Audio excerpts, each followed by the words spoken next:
और BSP supremo Mayawati ने Samajwadi party पर तीखा हमला बोला। मायावती ने सपा पे निशाना साधते हुए पीडीए यानी पिछड़ा दलित अल्पसंख्यक अभियान की आड़ में राजनीतिक लाभ के लिए दलितों का शोषण करने का आरोप लगाया। उन्होंने यहां तक कहा कि सपा दलितों के वोटों के स्वार्थ के लिए किसी भी हद तक जा सकती है। मायावती ने कहा कि दलितों के साथ साथ मुस्लिमों को भी सपा के राजनीतिक हथकंडों का शिकार होने से बचना चाहिए। मायावती ने सलाह देते हुए कहा कि मौका परस्त दलितों को इतिहास पर सवाल नहीं उठाने चाहिए। मायावती के दावों पर समाजवादी पार्टी ने करारा पलटवार किया। सपा ने ट्वीट कर पूछा कि बसपा चीफ घबरा क्यों रही है।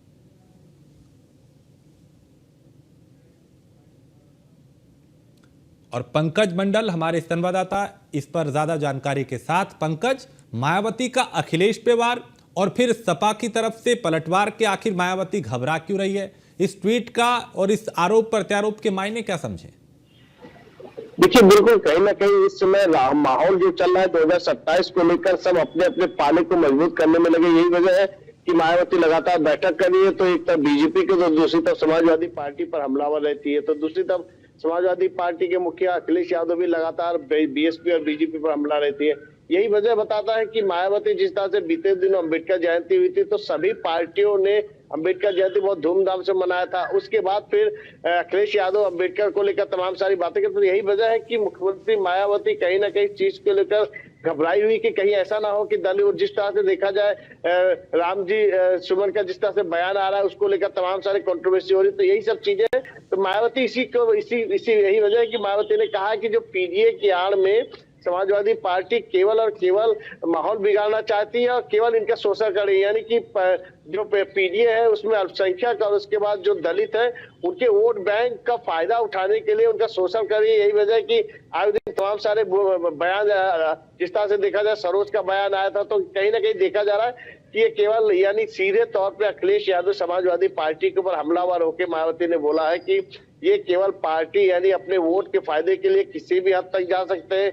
किसी बीते दिनों जिस तरह से मायावती का बयान आया था कि ये लोग कि जो बयानबाजी हो रही है एक षड्यंत्र के तहत बयानबाजी कराई जा रही है। तो कहीं ना कहीं ये देखा जा रहा है कि जिस तरह से सभी पार्टियां यानी कहीं कि दलित वोट को साधने के लिए सभी पार्टियां अपने अपने ओर से एक रणनीति बना रही। तो वहीं पर मायावती भी ये घबराई हुई कि कहीं ऐसा ना हो कि जो दलित वोट है वो कहीं ना कहीं जिस तरह से देखा जाए कि राजनीतिक पहलू यानी कहीं कि मायावती लगातार बैठकें कर रही है, अपने जितने पार्टी कार्यकर्ता है उनको एक्टिव कर रही है। तो यही वजह बताती है कि जिस तरह से समाजवादी पार्टी यानी कहीं कि वोट का ये सारा मामला वोट का है कि कहीं दलित वोट इधर से उधर ना हो जाए। तो दूसरी तरफ जो अल्पसंख्यक के लोग हैं उनको भी ये हिदायत,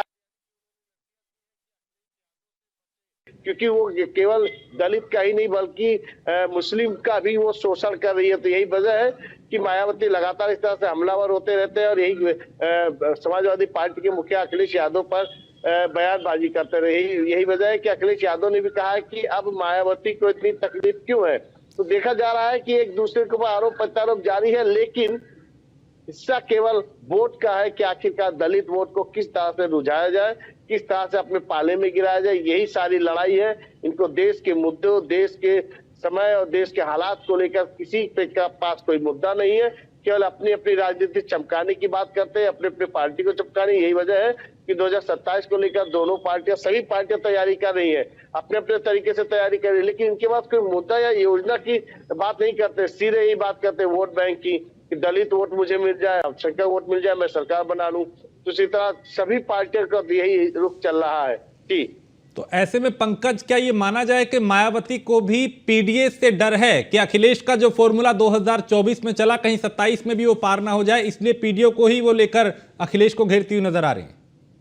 जी बिल्कुल, कहीं ना कहीं पीडीए यानी पिछड़ा दलित अल्पसंख्यक यानी जिस तरह से उन्होंने पीडीए का नारा देकर पिछली बार चुनाव लड़े थे और कहीं ना कहीं उसको समाजवादी को बहुत ज्यादा फायदा मिला था, यानी कहीं कि बहुत ही अच्छा रिजल्ट रहा उत्तर प्रदेश में। तो यही वजह बताते हैं कि आने वाले समय में यानी 2000 यानी जो आने वाले समय 2027 में जो विधानसभा चुनाव है उसमें भी यही फार्मूला अपना। यही वजह है कि जिस तरह से देखिए समाजवादी पार्टी के सुमन का बयान देख सकते हैं, सरोज का बयान देख सकते हैं। तो लगातार ये सब बयानबाजी से कहीं ना कहीं जो दलित वोट है उनको अपनी तरफ आकर्षित करने का यही देखा जा रहा है कि जिस तरह से कंट्रोवर्सी बढ़ती जा रही है। आप देखिए उनके विरोध विरोध में कितनी करनी सेना ने कितनी बड़ी रैली निकाली। ये कंट्रोवर्सी क्या है कि लोगों को माहौल बनाती है, यही घबराई हुई है मायावती। कहीं ऐसा ना हो कि इस माहौल के चलते उनका वोट बैंक खिसक जाए तो उनको ऊपर काफी प्रभाव पड़े। यही वजह है कि मायावती केवल अपने कमरे से बाहर निकल के आती है, अपने पार्टी कार्यालय तक और प्रेस कॉन्फ्रेंस करती है, बैठक करते हैं और उसके बाद मैदान में कहीं उतरती नहीं है। और कहीं ना कहीं जितने भी इनके चुनाव रहे, आप देख सकते हैं बीते विधानसभा चुनाव चाहे लोकसभा चुनाव, इनका परिणाम कितना रहा। तो यही वजह बताते हैं कि ये डरी हुई है कि एक तो धीरे धीरे वोट खिसकता जा रहा है। अब अगर जो दलित वोट, जिनको कोर वोट माना जाता है, अगर वो कहीं से खिसक गया तो फिर तो इनका वजूद खत्म हो जाएगा। यही वजह है मायावती लगातार हमलावर रहती है समाजवादी पार्टी के ऊपर और ये आरोप लगा रहे हैं कि वो केवल शोषण करते हैं अल्पसंख्यक को बचना चाहिए और जो दलित वोट है उनको उनका फायदा पहुंचाने के लिए अखिलेश यादव किसी भी हद तक जा सकते हैं। एक तो बयानबाजी चल रही है, लेकिन हकीकत यही है कि जो वास्तविक लड़ाई है वो कोई नहीं लड़ा है, केवल वोट बैंक की और जात की समीकरण की बात कर रहा है। जी ठीक है, बहुत शुक्रिया पंकज इस तमाम जानकारी के लिए। तो समाजवादी पार्टी को सवाल नहीं उठाने चाहिए, मायावती ने कहा, और सपा को घेरती हुई वो नजर आए। अब मायावती पर समाजवादी पार्टी ने भी कटाक्ष कर दिया, पूछा कि आप क्यों घबरा रही हैं, यानी मायावती क्यों घबरा रही है, बसपा चीफ घबरा क्यों रही है।